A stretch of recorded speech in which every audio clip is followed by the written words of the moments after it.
Comment pratiquer une activité physique en pleine canicule ou quand il fait chaud? Alors l'été, c'est le moment idéal pour sortir et faire de l'exercice. Mais parfois, c'est vrai que la chaleur peut être vraiment trop forte. Et si vous cherchez des moyens de rester au frais tout en faisant de l'exercice, voici quelques conseils simples.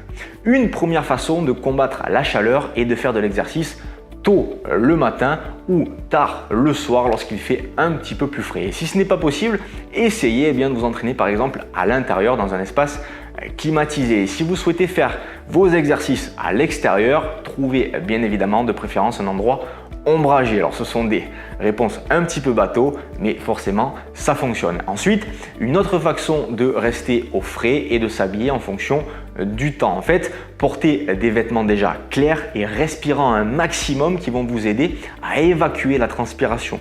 Et n'oubliez pas surtout de boire beaucoup d'eau avant, pendant et après votre séance d'entraînement pour toujours rester bien hydraté. Ça aussi, c'est primordial. Et enfin, écoutez votre corps et tout simplement prêtez attention à ce que vous ressentez. Donc, privilégiez les séances douces, comme par exemple les entraînements chez Resté Jeune de thérapie au niveau des épaules, des hanches, des genoux, ou encore du yoga, du pilates. Et si vous commencez à avoir trop chaud, à avoir des vertiges, arrêtez de faire de l'exercice et cherchez un endroit frais pour vous reposer. Il faut savoir que l'épuisement dû à la chaleur n'est surtout pas une blague. Il est donc vraiment très important de prendre soin de vous lorsque vous faites de l'exercice par temps chaud.